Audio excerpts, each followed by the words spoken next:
probably was. I always loved Ella. Yeah. Oh, God, I have so many favorites. Do you? Oh, Vicki, I love so many singers. Doris Day had a way of making everything on screen feel easy.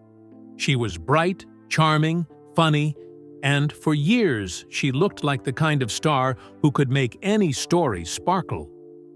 But behind that polished image was a woman whose life held heartbreak, pressure, huge success, and bonds that ran deeper than most fans ever realized. One of the most unforgettable was the one she shared with Rock Hudson. Together, they made some of old Hollywood's most loved films, but the real magic was not just in the scripts or the flirtation on screen. It was in the laughter, trust, and connection they shared when the cameras were rolling, and when they were not. Join us as we look at Doris Day, Rock Hudson, and why filming with him meant far more to her than many people ever knew. Before Hollywood knew her name. Doris Day was born Doris Mary Ann Kappelhoff on April 3, 1922, in Cincinnati, Ohio. Her mother, Alma, was a homemaker, and her father, William, was a music teacher and choir master. She was named after actress Doris Kenyon. One older brother, Richard, died before she was born, and another, Paul, later died in 1957. When Doris was still a child, her parents' marriage broke apart after her father's infidelity. They separated in 1932 when she was 10. Her home life was no longer steady, and that early break in the family gave her sadness and toughness that would stay with her for years. Even while the public later came to know her as bright, sunny, and easygoing, even so, she found joy very early: dancing. In the mid-1930s, she formed a dance duo with Jerry Doherty and performed in competitions around the country. She signed a contract with a casting company and was preparing to move to Los Angeles. Then, everything changed.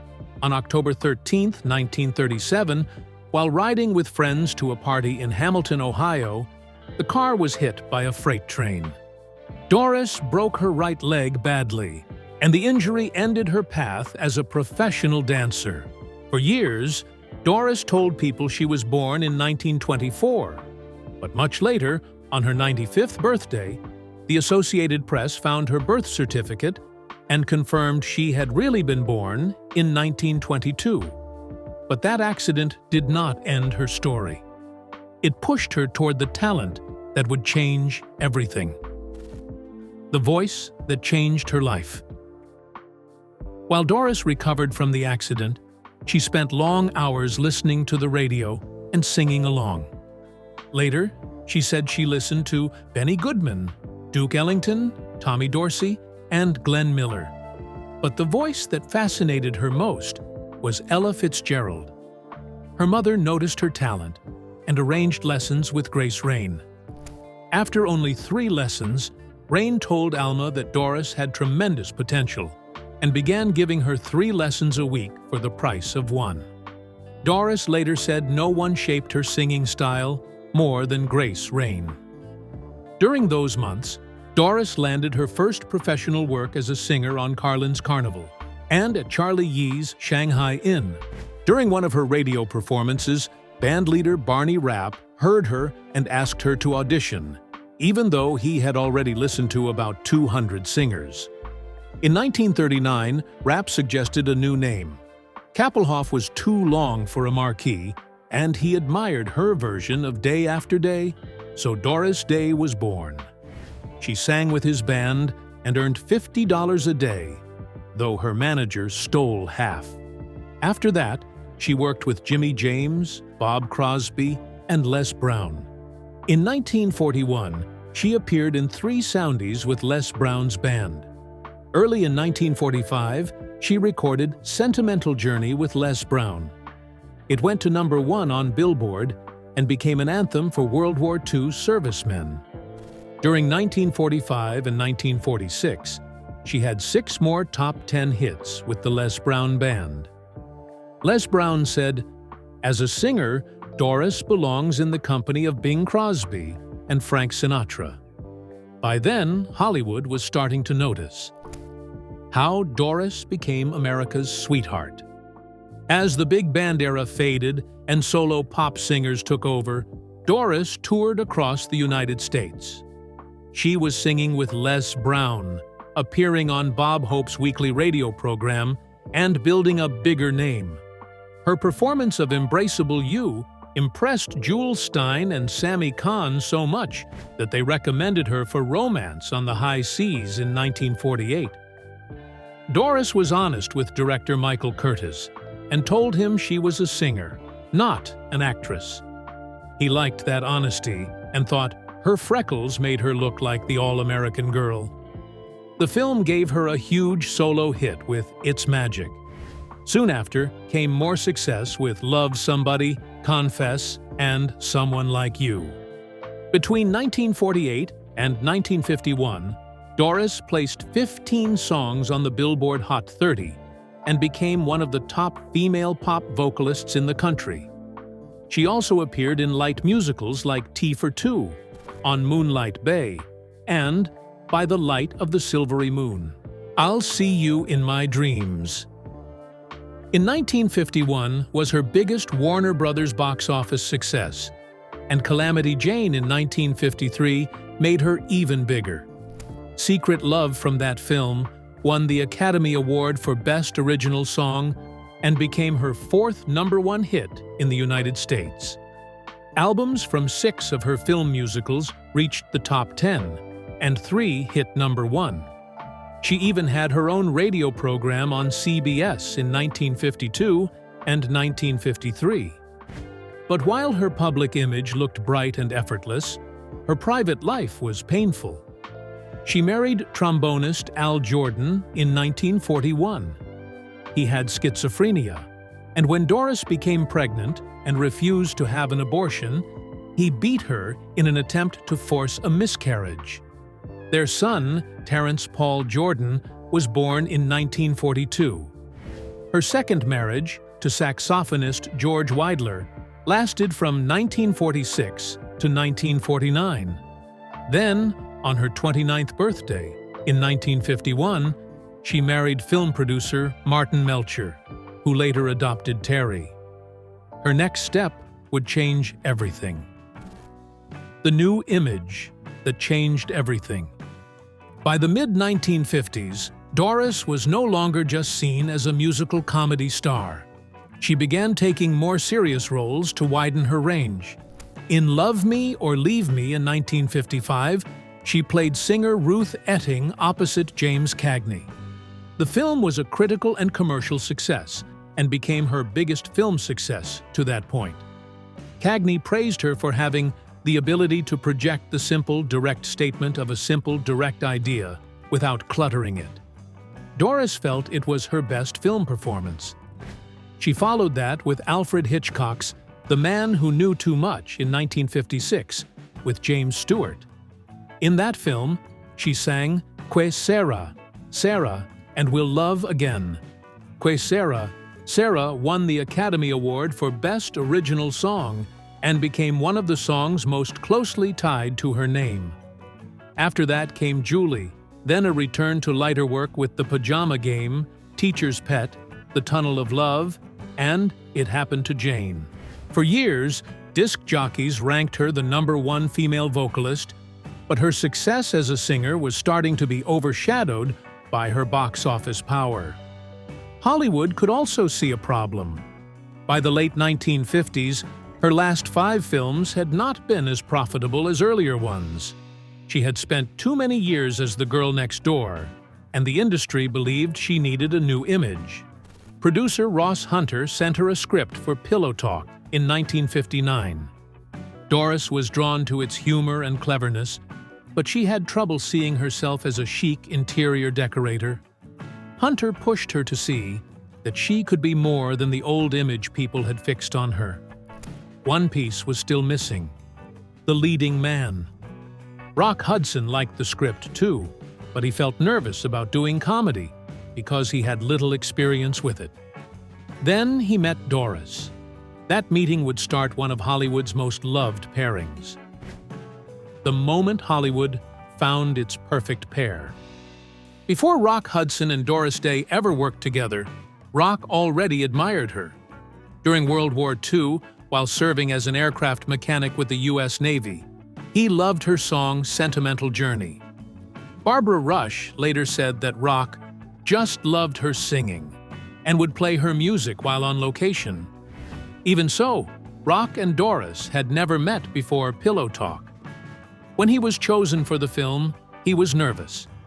He saw Doris as one of Hollywood's most accomplished comedic actresses and was unsure if he could keep up. Doris put him at ease right away. She told him, "You don't have to worry about it. The script is funny. When you have funny lines, you're funny." She made him feel safe. Pillow Talk also came at a turning point. Doris needed a fresh screen image, and Rock needed a comedy that could revive his career after recent box office failures. In the film, she played Jan Morrow, an independent interior decorator who shared a party phone line with Brad Allen, a charming but annoying composer played by Rock. Their feud turns into romance after he tricks her by pretending to be someone else. The movie flirted with dating, seduction, and desire in ways that felt daring in 1959. Doris later joked, "It seemed risque, but isn't it funny when you think what they're showing now?" Rock even admitted, "We almost didn't do it because it was too dirty." Split-screen phone scenes made the story feel sexy without breaking the rules of that time. When the film opened in October 1959, it was a massive hit. Doris received the first and only Oscar nomination of her career, and critics praised the instant rapport between the two stars. But the real story was what started happening between them when the cameras were not even rolling. The secret behind their magic together. Doris and Rock quickly realized they had real chemistry. He gave her the nickname Eunice Blotter, and she called him Roy Harold, his birth name. Rock later explained why movie teams work at all. He said, "First of all, the two people have to truly like each other, as Doris and I did, for that shines through." He also said, "Both people have to be strong personalities, especially in comedy, because there has to be a tug of war." That was exactly what audiences saw in them. On screen, he was the handsome leading man. She was America's sweetheart. Both had been shaped by hard childhoods. Rock's father walked out, and his stepfather later abused him. Doris had also been left by her father when she was young, and her early marriage to Al Jordan had been full of violence. Both knew what it was like to be repackaged by Hollywood. Rock had to hide his sexuality to fit the romantic leading man image. Doris was sold to the public as perky and pure. Maybe that shared understanding helped them connect. Rock said, "Doris and I became terrific friends. She's a dynamo, a strong lady, and boy, what a comedian she is." The trouble we had was trying not to laugh. Doris and I couldn't look at each other. You know, that sweet agony of laughing when you're not supposed to? That's what we had. Audiences believed the banter because the joy was real. Rock later said that what showed on the screen was what helped make the films successful. That shared laugh and that feeling became the secret. And once Pillow Talk became a hit, both of them knew they had to do it again. When Doris and Rock lost control. After Pillow Talk, Doris and Rock came back together for Lover Come Back in 1961. If anything, the laughter got even worse. Rock later said, "The second film we made together, Lover Come Back, was even worse. I think they added 2 weeks to the shooting schedule because of our laughter. We flat could not look at each other." He said he would try to look at her forehead or her nose, and they still could not hold it together. He also admitted, "With our backs to the camera, we'd make faces at each other." That shows how easy the set felt when they were together. Rock believed that same playfulness helped the film succeed because the twinkle shows in the eyes. And we had it. Director Delbert Mann remembered the same thing. He said, "Sometimes we went 10 or 12 takes because Rock and Doris would keep breaking up." Doris shared one of the funniest stories from the set. There was a beach scene shot in a sandbox on the set where the two had to kiss. She said, "Our teeth bumped one time, and after that, we got hysterical every time we tried to kiss." Rock also told a story about lying in the sand in his trunks when someone from the crew shouted something that sent them into more laughter. The cast and crew would wait for the laughter to calm down. The cameras would roll again, and then they would break up once more. Mann finally lost patience and told them to cut it out. Even with all that, Lover Come Back became an even bigger success than Pillow Talk. It was compared to the great screwball comedies of the 1930s. Rock believed it was the best film they made together. Doris preferred Pillow Talk. That is a big part of why Doris later spoke so warmly about filming with Rock. When the cameras stopped rolling, Doris and Rock made their third film together, Send Me No Flowers, in 1964. This time they played a married couple, George and Judy Kimball, in a suburban comedy about George wrongly thinking he is dying.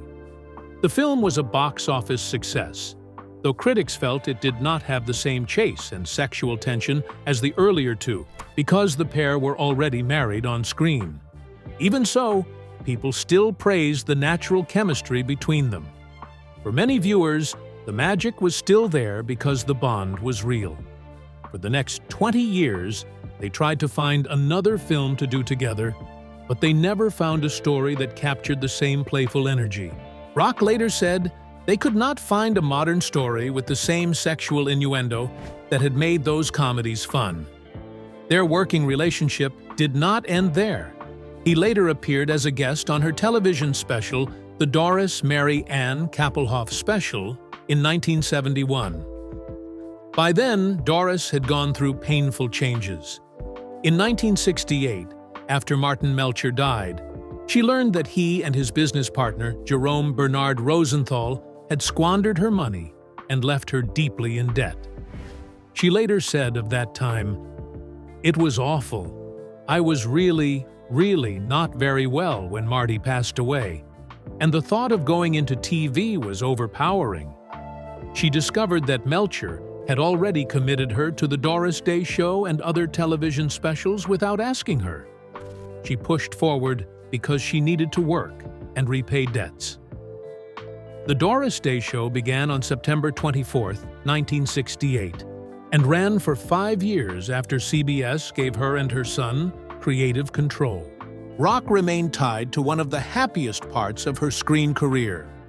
They made only 3 films together, but they became one of the most loved couples in romantic comedy history. Their bond did not end when the movies did.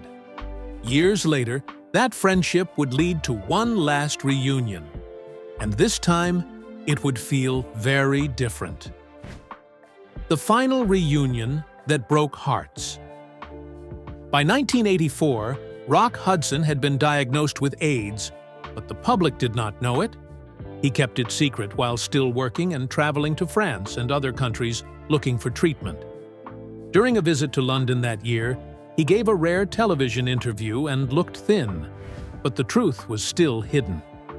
In 1985, Doris asked him to be the first guest on her new cable series, Doris Day's Best Friends. He agreed anyway. On July 16, 1985, they appeared together at a Hollywood press conference to launch the show. When Rock arrived, people were stunned. He looked gaunt, weak, and exhausted. News clips of the reunion ran again and again, and people everywhere began to ask what was wrong. Doris later remembered that moment very clearly. She said, "He was very sick. But I just brushed that off, and I came out and put my arms around him and said, 'Am I glad to see you?'" Even in that condition, he kept his promise to her. He taped the show at her home in Carmel, California, and their warmth was still there. During one of their chats, Doris said, "I miss those laughs we used to have." Rock answered, "Oh, me too." That small exchange said a lot. Their bond had not faded. They were still Eunice and Roy, still sharing memories, still finding comfort in each other. The show itself later lasted only 26 episodes before CBN canceled it, but that did not matter much anymore. What people remembered was Rock's appearance. While the public was staring at how different he looked, the truth about his condition was about to become impossible to hide. The news that shocked the world. 2 days after the press conference, Rock flew to Paris for more treatment. On July 21, 1985, he collapsed in his room at the Ritz Hotel. His publicist first said he had inoperable liver cancer and denied reports that he had AIDS, saying only that he was undergoing tests for everything. Rock then tried to get into a military hospital in France for experimental treatment, but he was turned away because he was not a French citizen. On July 24th, his team even asked the Reagans for help, hoping a request from the White House might change the hospital's mind. Nancy Reagan did not want the White House involved and told them to contact the American embassy instead. Later, French Defense Minister Charles Hernu stepped in, and Rock was admitted. Then, on July 25th, his French publicist confirmed that he had AIDS. He became one of the first major celebrities whose diagnosis was made public. That changed everything. On July 30th, he flew back to Los Angeles on a chartered plane because airlines would not transport a patient with AIDS. He was so weak that he had to be taken off the plane by stretcher and then moved by helicopter to UCLA Medical Center. After nearly a month of treatment, he returned home to Beverly Hills for private hospice care. On October 2, 1985, Rock Hudson died in his sleep at age 59 from AIDS-related complications. He had asked for no funeral. His body was cremated within hours, and his ashes were scattered in the channel between Wilmington and Santa Catalina Island. For Doris, that last reunion now carried even more weight. She had not just welcomed an old co-star to her show. She had held on to a dear friend during the final public chapter of his life. That made the memory far more painful. When one death changed America. Once Rock's diagnosis became public, it sparked a huge national conversation. The news also pushed his private life into the open.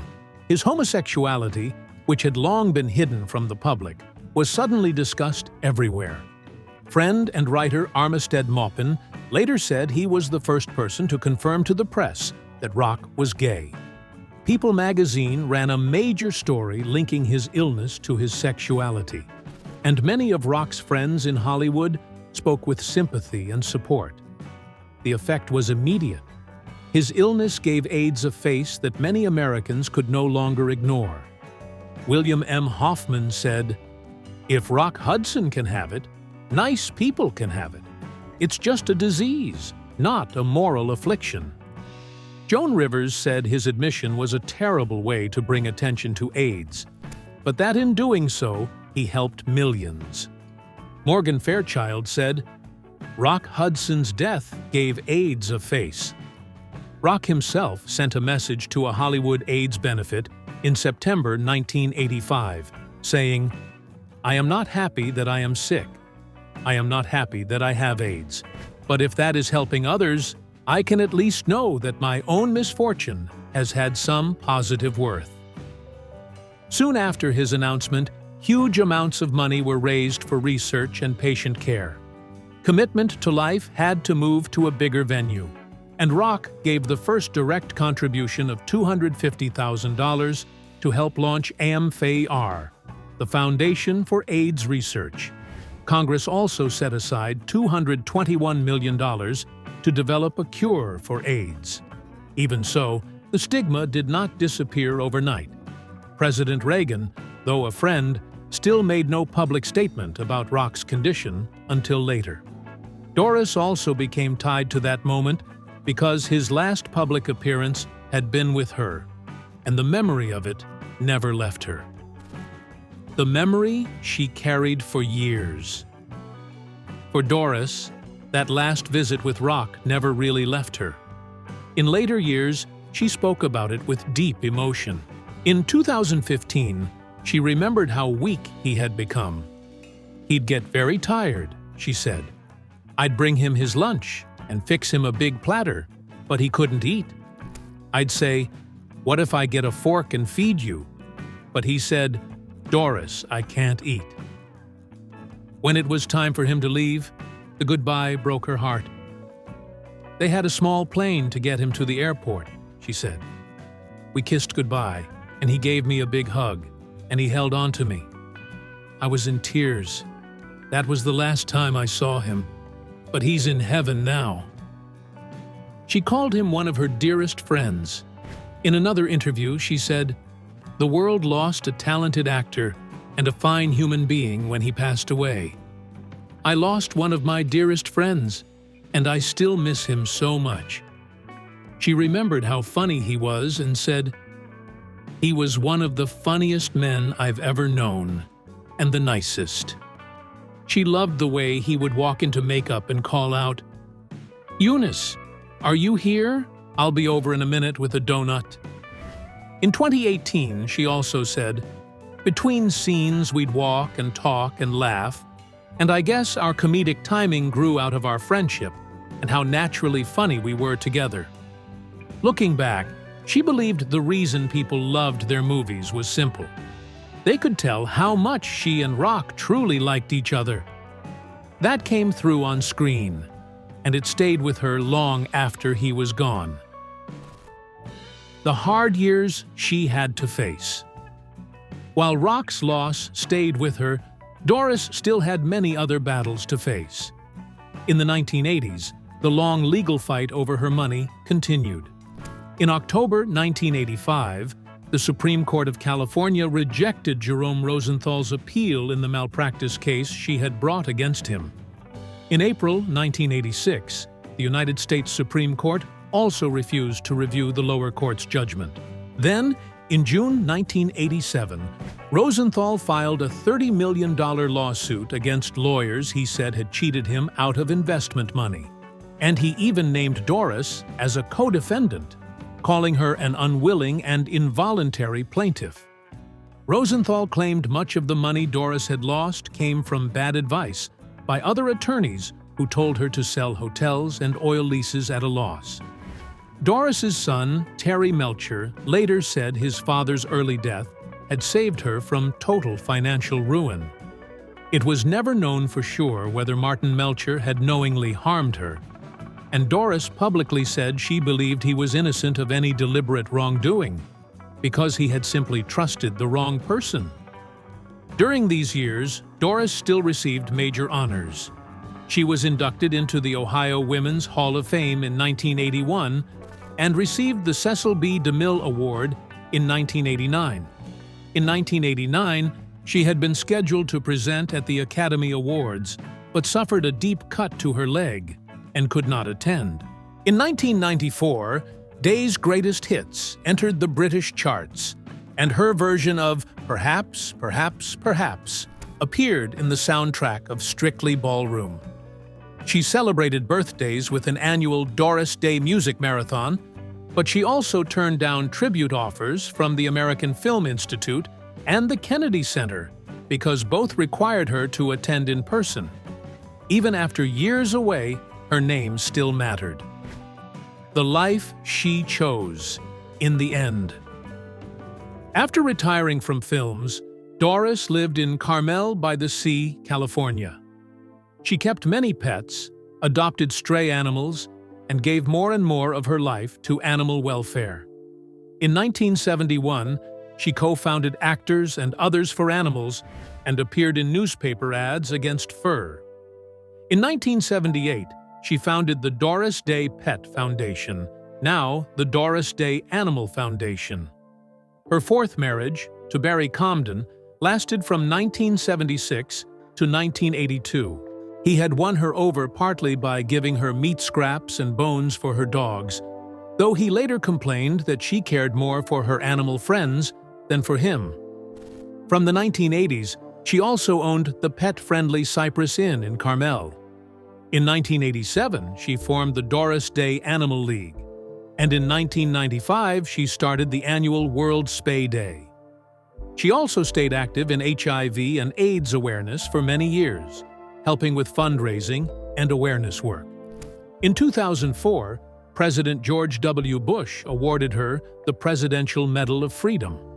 She also received a Grammy for Lifetime Achievement in Music in 2008, along with more Hall of Fame and Legend honors in later years. In 2011, at age 89, she released My Heart, and that same year, a horse rescue and adoption center linked to her name opened in Texas, with Doris giving $250,000 toward it. In 2014, she made an unexpected public appearance at her Animal Foundation benefit. In 2015, Clint Eastwood offered her a film role, but she chose not to return to acting.